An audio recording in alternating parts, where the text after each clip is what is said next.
Ein herzliches Willkommen zu einem neuen Video und heute gucken wir uns an, es gibt auf Sorare Bots, die halt Angebote annehmen und innerhalb von wenigen Sekunden oder ein paar Minuten ein Gegenangebot verschicken. Und da werden wir so ein bisschen quatschen, ob ich denke, ob man die KI von diesen Bots schlagen kann, wie ich ja allgemein darüber denke, ob das halt ein Fluch oder Segen ist und welche Erfahrungen ich gehabt habe bis jetzt anhand von einigen Beispielen und wie das in der Regel aussieht. Und wie gesagt, es ist ein spannendes Ding. Am Ende des Videos werde ich so ein bisschen mein Fazit darüber ziehen, was ich so darüber denke. Und zuallererst gucken wir uns an, welche Bots gibt es. Also ich kenne jetzt auch nicht alle, aber die größten gucken wir uns an. Man geht eigentlich auf sein Profil bei Home im Prinzip, dann runter auf Netzwerk und dann hat man am Anfang so die Fußballer. Mittlerweile hat das so ja schön gemacht, dass halt der Nickname und drunter der ja, Originalspieler quasi, der halt dahinter steckt, drauf ist. Dann geht man ziemlich weit runter und irgendwann enden dann so die Spielernamen und dann kommen so die größten, ja, so Rare-Spieler, beziehungsweise auch ein paar bekannte, eben hier John Nellis, ein YouTuber und ein paar andere wahrscheinlich, die irgendwie bekannt sind, die mir jetzt nicht sagen. Also mir sagt ein Mocky nichts oder ein so Rare David nichts, aber wahrscheinlich werden das irgendwelche YouTuber sein oder irgendwelche bekannte Promis, die auch irgendwie aktiv sind. Und dann geht's los mit großen Galleries, zum Beispiel ein Pavel Trader ist drin und hier haben wir schon den ersten Bot, Sir His. Steht eben drin, das Swap-Bot 120%. Das ist schon das, was mich am meisten stört. Die nehmen einen richtig, richtig großen Discount auf die Karten. Aber dazu kommen wir dann später. Ja, wie es abläuft. Man muss da immer mindestens eben hier 0,001 Cent angeben und dann halt die Karten, die man tauschen will. Und dann gibt man halt die Karten ein, die man halt von dem, eben von dem Bot haben will. Und dann wartet man ein paar Sekunden oder ein paar Minuten, je nachdem. Und oft wird das vollautomatisch ja akzeptiert oder halt abgelehnt. In der Regel, bei mir zumindest, gibt es immer ein Gegenangebot oder manchmal haben die keinen Bock und wird sogar abgelehnt. Und hier sieht man schon einige Bots, unter anderem hier Roof Swap Bot, der ist halt offiziell hier mit dem Nickname auch Basil Bot. Sir His zum Beispiel, der hat jetzt nur in der Beschreibung drin, dass er ein Bot ist. Und zum Beispiel ein Satonio hat sich herausgestellt, dass das ein Bot ist. Hier muss ich zugeben, mit dem trade ich ehrlich gesagt schon recht gerne, gebe ich ehrlich zu. Manchmal hat er sogar richtig faire Angebote. Also ich habe es noch nicht geschafft, irgendwie einen Bot übers Ohr zu hauen. Ich meine, irgendwo gelesen haben, irgendwelche Deals von anderen Sorare-Managern, die da sehr, sehr starke Deals mit denen gemacht haben. Natürlich, wenn, dann muss man halt wirklich einen Informationsvorteil haben, da kann man vielleicht den Profit schlagen. Aber dass man irgendwelche Ramschkarten da irgendwie noch was dafür kriegt, das geht halt wirklich gar nicht. Ich meine auch bei Roof Swap Spot, wenn man auf die Homepage geht, steht, welche Anforderungen die Karten haben sollen. Das zum Beispiel Karten mit einem roten X, mit einem blauen X, dann sind da irgendwie 150% Discount. Dann wie viel die Karte gespielt hat. Beim L5-Score, der wird oft gerechnet bei den Bots. Das sind so die Anforderungen im Großen und Ganzen. Zum Beispiel ein Did Not Play ist auch gleich irgendwie 150% Discount. Und ja, im Prinzip macht man eigentlich immer ein großes Minusgeschäft. Wie viele Karten das wirklich sind, gucken wir uns direkt an. Also Basilbot ist meiner Meinung nach einer der größten. Der hat 6000 Limited-Karten, 2000 Rare-Karten, 300 Super-Rare-Karten. Viele zum Verkauf. Und wie gesagt, die kaufen halt auch ganze Galleries, da kann man die halt auch anschreiben, da kann man vielleicht individuell doch ein besseres Angebot raushandeln, aber in der Regel machst du ein Minusgeschäft und das ist halt das, was mich stört. Ich habe ja auch im Prinzip die Geduld, dass ich zum Beispiel auch Karten, die ihre Karriere beendet haben oder ein rotes X haben und irgendwo in eine nicht gecoverte Liga gewechselt sind, entweder wechseln die noch irgendwie zurück oder es kommt dieses Burning-System, was mal angesprochen worden ist von den Sorare-Mitarbeitern, wird wahrscheinlich sicherlich dauern. Momentan hat Sorare ganz andere Baustellen. Aber dann kann ich wenigstens die Karten irgendwie vielleicht in irgendwas verwandeln, was mehr Sinn hat und etwas fairer ist als diese Scam-Angebote von eben diesen Bots, ist halt meine persönliche Meinung. Natürlich gibt es halt viele, die sehr, sehr ungeduldig sind und irgendwo ihre Karten, die nichts mehr bringen, die irgendwo in der Gallery herumsumpern und ja, eben nicht spielbar sind, irgendwie noch in etwas Brauchbares umtauschen. Aber meiner Meinung nach macht man da halt wirklich so viel Minus, dass das sich nicht auszahlt. Roof Swap Spot zum Beispiel, den finde ich gar nicht mal so schlecht. Also ich habe da irgendwie den Gedanken, dass da halbwegs sinnvolle Gegenangebote kommen. Man muss da halt echt gucken, man zahlt schon ein bisschen was drauf, aber nicht so extrem wie zum Beispiel ein Basil-Bot und den nächsten, den ich gleich zeige. Kartentechnisch 8000 Limited-Karten, 1700 Rare-Karten, das ist schon sehr überschaubar, deswegen auch eigentlich relativ angenehm, da immer wieder mal reinzugucken, was der halt hat. Dann Sir His, auch einer, den wir dann an einem Beispiel sehen, der halt extrem, ja, gierig eingestellt ist, meiner Meinung nach der Bot. Also die 120% wäre noch schön. Da geht oft viel, viel mehr, was abgezogen wird. Ansonsten Satonio ist auch anscheinend ein Bot, habe ich zuletzt irgendwie gemerkt, weil die Gegenangebote sehr, sehr schnell kommen.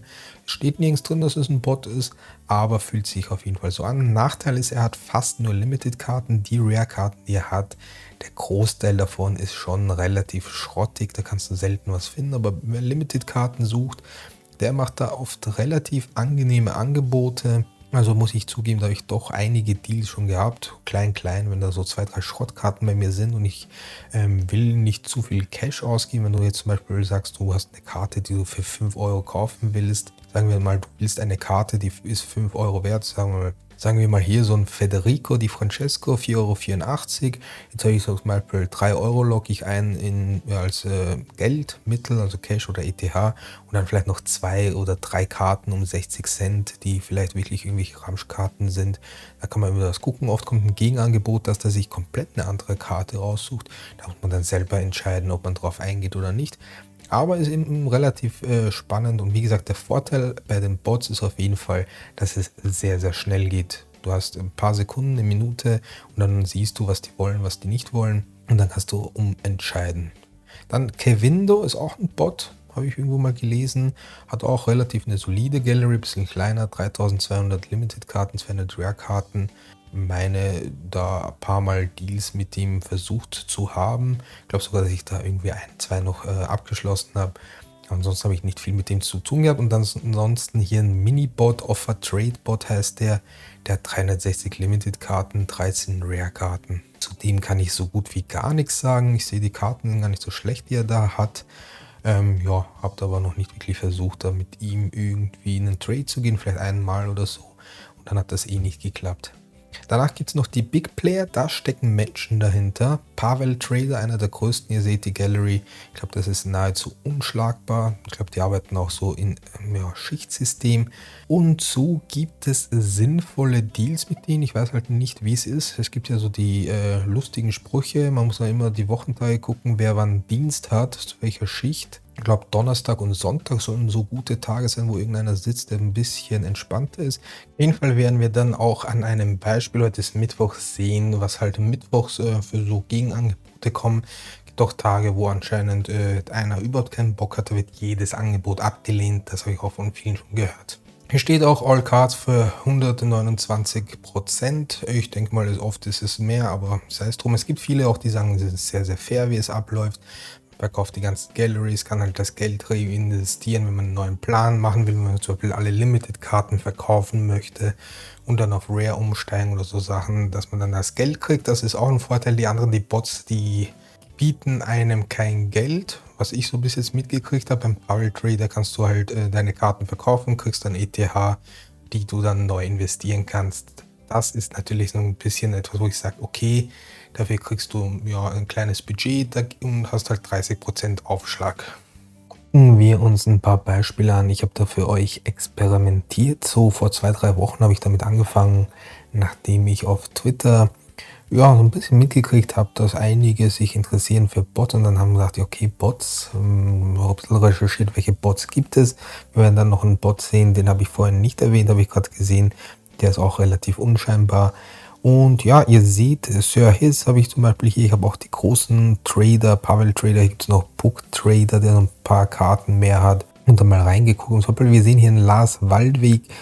Um den Dreh kann man sehen, 30 Euro, über 30 Euro die Karte wert. Mit den letzten Käufen. Weltweg war ja seit Ewigkeiten unter 30 Euro. Das heißt, theoretisch war die Karte mehr wert, es wurde permanent abgelehnt. Wobei hier der Fehler war im Nachhinein, das habe ich auch erst später herausgefunden, man muss da mindestens einen Cent oder 0,001 ETH eingeben, sonst wird das automatisch abgelehnt. Das ist natürlich ein Fehler, vielleicht wäre der Trade sogar durchgegangen, kann ich jetzt im Nachhinein gar nicht sagen, aber ihr seht auch hier bei den Kartentrades wurde vieles abgelehnt. Weil hier zum Beispiel habe ich auch eine Summe angegeben, die wurde auch direkt abgelehnt, ohne irgendwelche Gegenangebote. Also da war sowieso die Karte, glaube ich, ziemlich heiß wegen Wechselgerüchten. Da ging ihr relativ wenig. Auch hier seht ihr, was ich da teilweise herum experimentiert habe. Das ist ja ein Riesenaufwand, die Karten da alle einzugeben. Und hier habe ich dann eben herausgefunden, eben mit einem Cent, dass man da halt eingibt, damit man ein Gegenangebot kriegt. Und ich auch eigentlich direkt abgelehnt gewesen. Deswegen sehr frustrierend. Ich bin dann kein großer Fan, also diese ganzen großen Deals machen da meiner Meinung nach nicht viel Spaß. Ich habe von einigen gelesen, dass das bei denen durchgegangen ist. Aber ich habe auch einige Deals gesehen, da war ein richtiger Aufpreis, teilweise mehr wie 20, 30, 40%. Ja, muss jeder selbst entscheiden, ob das Sinn macht. Hier hat er zum Beispiel ein paar Karten ausgesucht, die er gerne hätte zum Tauschen. Da habe ich dann, glaube ich, abgelehnt. Und ansonsten hier auch noch immer wieder herumexperimentiert, hier auch wieder abgelehnt. Also es war richtig anstrengend. Hier zum Beispiel Rufus Swordspot, hier auch nicht wirklich viel funktioniert. Hier ist so ein Beispiel, da hat er dann angenommen, da wollte er einen Euro mehr haben. Da habe ich gedacht, ja okay, einen Euro mehr, da musst du jetzt auch nicht geizig sein. Aber ich sag mal, bei höheren Summen tut das schon weh. Auch wieder abgelehnt. Also ihr seht querbeet, wie anstrengend das ist, wenn man sich da durchkämpft. Hier zum Beispiel ist Antonio, mit dem funktioniert das gut. Hier sind wir, glaube ich, eh schon bei einem Beispiel, das ich sehr fair finde. Man sieht die Karte Igor Dive, liegt irgendwo, ja, 13 Euro, sagen wir mal, um den Dreh. Andersen war auch gleich um die 5, 6 Euro wert, das heißt Gesamtwert 17 Euro. Vitor Hugo waren, ja, 4 Euro zum Rechnen. Hier Mats Köller war auch irgendwie die 4 Euro. Sagen wir so bei 8 Euro, sagen wir 9 Euro. Ich glaube, der war zu dem Zeitpunkt sogar 5 Euro wert. Dann Laxalt war auch 5 Euro. Sind wir bei 14, sagen wir 15 Euro zum Rechnen. Dann Andersen, sagen wir, der war 16 Euro wert. Plus die 2 Euro sind wir so bei 18 Euro. Pi mal Daumen, es ist in Summe etwa der Wert von den beiden Karten. Das finde ich fair. Also das mit Satonio, das passt eigentlich relativ gut. Mit dem kann man immer wieder halbwegs vernünftige Deals machen. Wobei ich glaube, da kommt es auch immer wieder drauf an. Ich habe jetzt, glaube ich, gestern versucht, einen Deal mit dem zu machen. Da hat er auch direkt abgelehnt. Ja, wie der Wind sich dreht. Hier, den hatte ich vergessen zu erwähnen. Das ist WFV Maxi 123. Das ist auch ein Bot, was ich gehört hatte. Auch hier hat das irgendwie nicht hingehauen mit dem Trade. Sei es drum. Was hatten wir dann sonst noch? Book Trader ist ein größerer. Der hat auch regelmäßig abgelehnt. Pavel Trader hier auch direkt abgelehnt, ohne großartige Verhandlungen. War wahrscheinlich ein schlechter Tag. Oder auch hier Basilbot, ihr seht Zuli um die 30 Euro die Karte. Fernando liegt irgendwo auch um die 30 Euro. Ja, direkt abgelehnt, 1 Euro draufgelegt. Ganz komische Deals. Da funktioniert einiges nicht. Da habe ich beim Sir His probiert, meinen Sully zu verkaufen und habe da auch irgendwie die Karten von ihm nicht gekriegt. Auch natürlich kann es ein bisschen abweichen. Dann kann es sein, dass Sully zu dem Zeitpunkt wie nur 25 Euro wert war. Aber die wollen halt immer 20, 30, 40% Upgrade haben. Und die Gegenangebote, die man kriegt, sind auch meistens sehr dreist. Das sind die Gegenangebote bei vorige Angebotsdetails, da sah das so ein bisschen anders aus. Da gab es noch ganz andere Deals davor. Das kann ich jetzt gerade nicht anzeigen. Aber ihr seht, der will dann 3 Euro noch oben drauf. Die Karte ist auch noch 3 Euro wert, sind 6 Euro. Und die Karte war zu einem Zeitpunkt wie 5 Euro wert. Geht jetzt um nur kleine Beträge, ist aber jetzt nur ein Beispiel, wie prozentual die halt gierig sind und meinen, dass sie halt am längeren Ast sitzen, weil sie halt den Großteil der Karten haben. Das ist so der Krux, die mich am meisten stört. Die kaufen die ganzen Karten auf, die werden halt verschleudert, die kriegen die ganzen Karten für, ja, sagen wir mal, lau und können halt die Preise drücken. Also egal mittlerweile, wo man auf irgendeine Karte guckt, die Preise sind richtig im Tief und meistens ist es einer der Bots, der die Karten anbietet, ganz günstig. Das heißt, jede Karte, die ihr günstig so einem Bot verschleudert, schadet ihr irgendeinem menschlichen Spieler, der macht dann somit Minus an den Karten, desto mehr Karten die dann haben. Deswegen achte ich, wenn ich es irgendwie kann, auf die Anzahl der Kartenbesitzer. Wir nehmen ein prominentes Beispiel, zum Beispiel Kylian Mbappé. Auf so Rare Base Football geht man auf die Karte und dann gibt es hier eben Preis, Scores und All Cards. Wenn ich auf All Cards klicke, dann kommt die Übersicht von allen Karten inklusive Besitzer, was die ja, prozentual an Gewinn haben, Verlust etc. Da kann man so ein bisschen drüber gucken. Und wenn ich hier auf Number of Owners sortieren klicke, also anklicke, sehe ich, dass zum Beispiel Polo 141 13 Karten besitzt von Mbappé, 12 Karten zum Beispiel besitzt der Osaveri. Und dann gibt es kuriose Beispiele, wo zum Beispiel bestimmte Karten, gut, ich erspare mir das auf Solar Base Football, bin jetzt bei Pavel Trader, jetzt gehe ich zum Beispiel runter, das ist seine Gallery im Prinzip, egal welche Karten, jetzt habe ich hier einfach nur Spieler aufgemacht und da zeigt er mir einige Karten, zum Beispiel er hat von den, sagen wir mal den hier, Daniel Van Kam, 125 Karten hat er von dem, von Akintola 169 Karten, Cento 129 Karten. Also von solchen Spielern würde ich tendenziell die Finger davon lassen, weil sollte da irgendwo mal der Preis hochgehen, diktiert er den Preis. Das gleiche hier bei einem Basil-Bot, der ist jetzt nicht so extrem wie Pavel Trader, aber auch hier gibt es bestimmte Karten, Curtis Main zum Beispiel oder Ulvestad. Wenn die irgendwie mal einen Transfer machen, wo ja der Preis hochgehen könnte, dann wird der Bot immer dich unterbieten, weil es ihm komplett egal ist, wie hoch der Gewinn ist. Der will einfach nur Geld machen und halt die Karten verkaufen und ja, zirkuliert halt die Investitionen und der macht selbst mit 60 Cent oft Gewinn, weil er die Karten teilweise fast schon geschenkt gekriegt hat oder teilweise so für 10, 20 Cent umgerechnet. Dementsprechend hast du keine Chance gegen die Bots und die KI. Mit jedem Dumpingpreis unterstützt man ihn. Dann kommen wir zum Beispiel Albion Ayeti wollte ich mir holen und den haben Basilbot, Sir His und ich glaube noch irgendein Bot angeboten. Ne, Pavel Trader, genau, die zwei Bots und natürlich Pavel Trader waren da dabei. Ich habe so ein bisschen herumexperimentiert und am Ende habe ich die Karte gekauft, aber von Toto, von einem normalen Spieler, da hatte ich das eben hier annulliert und dann direkt gekauft, weil einige kuriose Geschichten passiert sind. Also preislich war Albion Ayeti, ich glaube, der war zu dem Zeitpunkt genau 32, 33 Euro. Die waren alle gleich equo, wenigen Cent Unterschied. Und ich hatte Neto angeboten, der war 20 Euro wert und Kike, ich glaube, der war eben 2 Euro wert. Das heißt 22 Euro. Plus ich hatte eben die 10 Euro angegeben und jetzt bin ich auf erhaltene Angebote rüber geswitcht. Das habe ich zurückgekriegt. Also Basilbot wollte nicht 10 Euro, sondern 15,29 Euro, also 5 Euro noch Aufpreis zum Verhältnis, was die Karte wert ist. Das heißt, es liegt so im Bereich von den 20%, wo ich mich frage, warum. Kike und Neto sind zwei Stammspieler, die spielen. Yeti hat noch keinen Verein, hat Lotta Did Not Plays. Eigentlich ist er im Nachteil. Ein menschlicher Spieler würde froh sein, dass er dieses Angebot kriegt. Die KI sagt, nö, juckt mich nicht. Im Prinzip, dann warte ich, bis irgendein Depp es findet oder irgendwie den Deal eingeht, wie ich den hier schicke.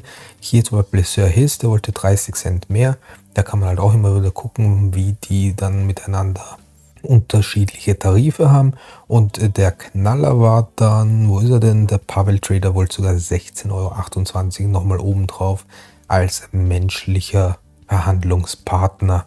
Auch was Lustiges noch zeigen, also die Karte war irgendwo bei 32,47 Euro, 32 Euro. Dann habe ich mir gedacht, okay, dann zahle ich die komplett und dann soll er mir einen Euro oder was günstiger machen, weil mehr gehen die nicht runter, die gehen vielleicht um 1, 2, 3% vom Preis runter. Was schickt der mir?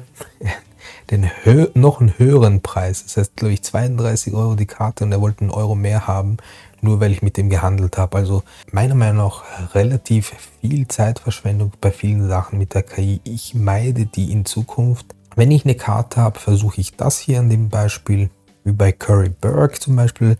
Da habe ich zum Beispiel normal vollen Preis. Ich habe versucht, den zu handeln. Ich glaube, die Karte hat, keine Ahnung, 9,20 Euro oder was gekostet. Dann schickst du irgendwie 8 Euro und dann kriegst du irgendwie ein bisschen Discount. Am Ende waren es gleich vielleicht 50 Cent. Das kann man machen, dauert eine Minute und du sparst einen ja, einen gewissen Prozentsatz, 1, 2, 3%, für wenige ja, eine Minute Wartezeit. Das finde ich noch okay. Wenn du unbedingt von einem Bot kaufen willst und der halt wirklich der günstigste ist und du willst wirklich unbedingt die Karte haben und kannst halt nicht über den Schatten springen. Aber wie gesagt, ich versuche, wenn gerade die Karten in Ex-Aequo sind und zum Beispiel ein menschlicher Spieler einen Euro mehr will oder sowas oder ein paar Prozente mehr, kaufe ich mittlerweile beim menschlichen Spieler, also versuche zum Handeln und. Aber in Summe versuche ich so gut es geht, den Bots aus dem Weg zu gehen. Der einzige, der korrekt ist, wie gesagt, San Antonio. Auch hier dieses Beispiel, das hatte ich mir eigentlich für einen Schluss aufgehoben, aber beim Durchscrollen haben wir es jetzt gesehen. Also Fazit von der ganzen Geschichte ist einfach, die Bots übernehmen meiner Meinung nach so rare. Ihr habt gesehen, wie viele Karten die besitzen. Gut, Pavel Trade ist noch nach wie vor die Nummer 1, aber die sind halt auch auf dem längeren Ast, also die sitzen am längeren Hebel und das ist das Problem, was ich damit habe. Die entscheiden am Ende, ja, ob du die Karte kriegst oder nicht und drücken halt auch noch den Preis, also doppelten Schaden im Prinzip. Wie überall, wo es halt ums Geld geht, gibt es immer wieder, ja, ich will nicht sagen Ganoven oder irgendwelche Halsabschneider, aber da wird halt echt viel krummes Zeug gedreht. Also ihr wisst selber, was für Angebote ihr momentan kriegt. Wenn ich da mal so drüber gucke, was ich momentan für erhaltene Angebote habe. Also jetzt habe ich wieder eingestellt, dass ich wieder Kartentäusche annehme. Da sind teilweise echt Deals dabei, also Kartendeals. Letztens, wen hatte ich dann noch? Hier zum Beispiel der will da komplette Ramspieler geben. Nieskoda mit einem Kreuzbandriss. Ivacic ist die Nummer 2 anscheinend und. Ganz krumme Dinger. Dann halt ja, 40-50% Discount-Karten. Also ganz selten, dass da irgendwo was dabei ist, was brauchbar ist. Ja, die nutzen halt einfach aus, dass viele immer wieder panikartig verkaufen und. Da hier wieder diese alten Karten da von der Weltmeisterschaft, wie mir der eine andrehen. Also kriegst echt nervige Deals auf den Tisch. Zum Beispiel hier Bernd Leno hat sich, glaube ich, verletzt. Da meint einer, er muss mir da irgendwie so ein ja, 12, 15 Euro Angebot schicken. Also absolut mühsam. Also insgesamt halt schwierig momentan der Markt. Die Bots übernehmen aktuell meiner Meinung nach immer mehr und mehr den Markt, dadurch, dass halt viele keine Geduld haben. Die Preise werden halt von den Bots gedrückt, von Pavel Trader sowieso. Und ja, ist halt allgemein somit schwierig. Also ich gucke in Zukunft wirklich nur, wenn der Bot die günstigste Karte, halt nicht die halt wirklich haben will, eben voller Preis zahlen, gar keine Kartentäusche, das kostet zu viel Zeit. Ansonsten, wie gesagt, so wem euch am meisten liegt. Natürlich kann sein, dass ich vielleicht irgendwie falsche Angebote verschicke und ihr dann einen anderen Dreh oder Trick habt, wie ihr den umgeht. Natürlich, jede KI hat seine Schwäche, aber ich sage mal so, die KI austricksen, da musst du halt echt irgendwo einen Fehler finden, irgendeinen Bug oder sowas. Mag es immer geben, aber in Summe ist die halt doch dem Menschen nicht umsonst meistens überlegen, gerade wenn es da ums Geld geht. Schreibt mir gerne in die Kommentare, wie sind eure Erfahrungen mit Bots bisher gewesen? Eher positiv, eher negativ? Was denkt ihr allgemein über die Zukunft von Bots auf Sorare? Gehören die vielleicht sogar verboten? Oder findet ihr es sogar eine coole Sache, wenn dann ein Angebot, Gegenangebot direkt nach einer Minute kommt und ihr direkt den ja, Raid abschließen könnt, statt auf irgendwelche menschlichen Spieler zu warten, die vielleicht eine Stunde später erst antworten? Ja, würde ich mich drüber freuen und in diesem Sinne danke fürs Zusehen. Falls dir das Video gefallen hat, gerne ein Like da lassen und dann bis zum nächsten Mal.